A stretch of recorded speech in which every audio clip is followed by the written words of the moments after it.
Afternoon, chaps.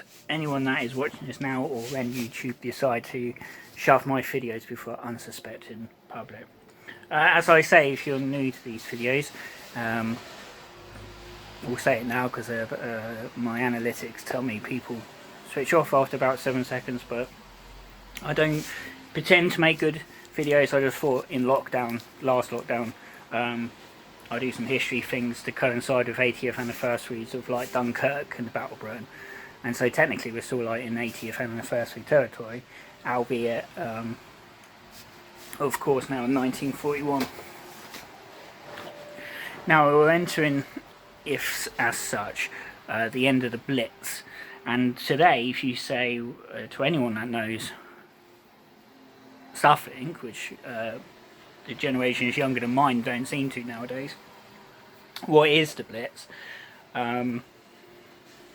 they might, be united in saying, well, it's the bombing of London and that, but of course what we tend to forget is that the Blitz from September 1940 to at least May 11th 1941 ranged far and away from London. Belfast was bombed, Hull, Sheffield, Glasgow, Swansea, Cardiff, Plymouth, Bristol, Portsmouth of course being home to the Royal Navy, and Coventry and the like, all receiving bombs at some point during the Blitz era. But the Blitz is entering, as I say, its final stages really, because Hitler's got one eye on Russia, as he has had really since September. Obviously he's always had these signs from Russia because he wrote about it in Mein Kampf in the 20s. But the way that the Western campaign has gone, which effectively started with Norway and Denmark and ended when the Blitz ended, has gone on long enough that Hitler is now focusing on the East. And of course there's all this debate still about his true intentions about Britain in terms of invasion.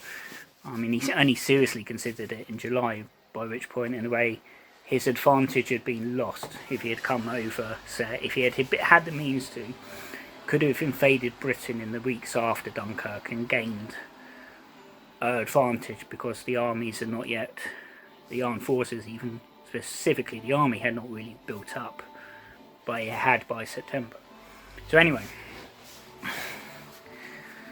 Blitz of course started technically by accident, I suppose, when that German bomber on August 24th, he says, jettisoned its bombs, believing it to be over either the Thames estuary or Kentish countryside, because it had failed to find its target at night, and managed to hit the east end of London by and large, from St Cripplegate out to Bethnal Green and all points in between.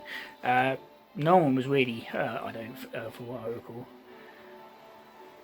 I haven't done one of these videos in ages, and you're sort of seeing the thought process, but that's why I do these videos really. I'm no Mark Felton or Iago Hazard, but I do my best.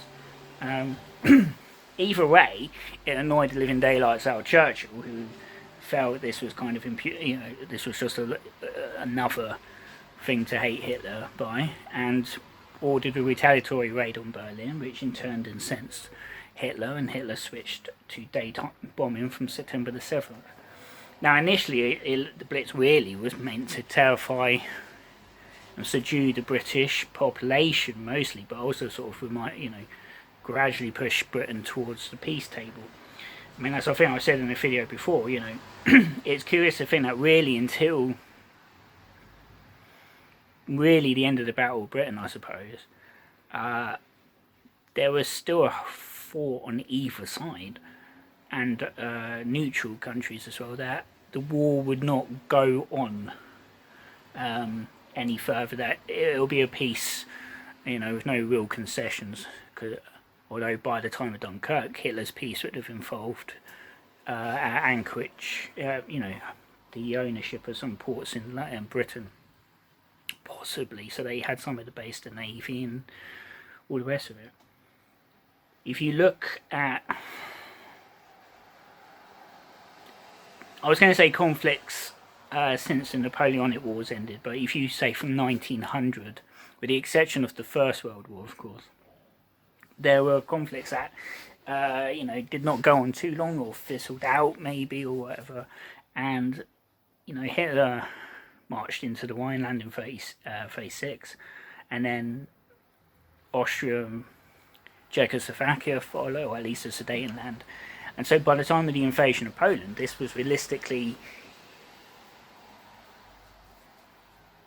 not a war. He knew he had pushed his luck. It was one of the greatest gambles in history, because realistically, Britain and France could have gone to war, should have gone to war over Czechoslovakia. And so, come the start, the war after Poland could have could have technically under Chamberlain ended by Christmas. It was just Poland that had really suffered compared to Czechoslovakia, because they were dive bombed and invaded by both Russia and Germany, which we tend to forget that Russia also invaded Poland and then was carved up. Poland was realistically wiped off the face of the earth, didn't exist anymore, like Czechoslovakia. So it comes to September 1940, the Blitz starts, and it's terrorising the British population, but people are getting on, they're taking it. The Americans are kind of impressed that Britain can take it. Roosevelt supposedly is itching to get into the war because he doesn't like Hitler, but we'll leave that for now. And so by May 1941, has it achieved anything? Not really. Hitler had to switch to nighttime bombing after September the 15th, when by that point the Luftwaffe had taken a lot of punishment and had for nothing. That's not to say that the Blitz, of course, didn't have an effect. Many great buildings and many pieces of British and English history disappeared, not just in London. I mean, little things, I say little things that other people think are little, like the last pub Nelson ever stopped in before he went off to join the victory in the Solent was destroyed in Portsmouth by a German bomb. The Garrison Church, where Charles II married Catherine of Braganza in the 1660s, was gutted. I mean, it's still largely open to the elements. Most of the building is.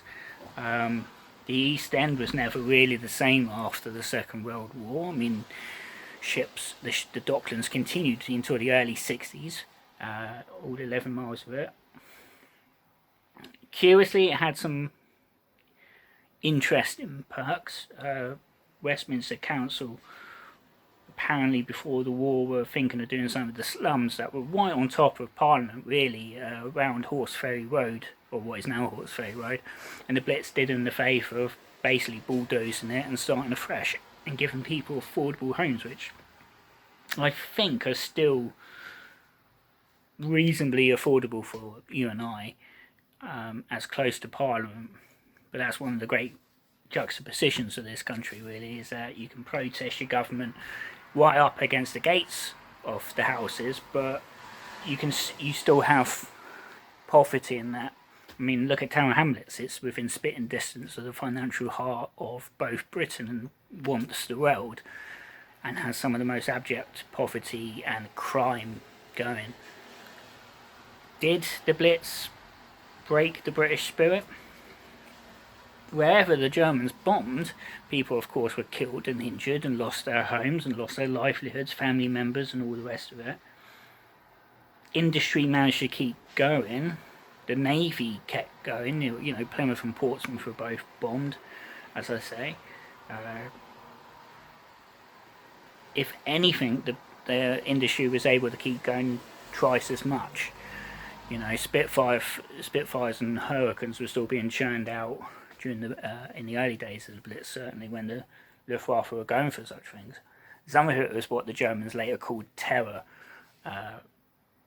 flying, or terror bombing, what they called the RAF, mostly, the Terrorflieger.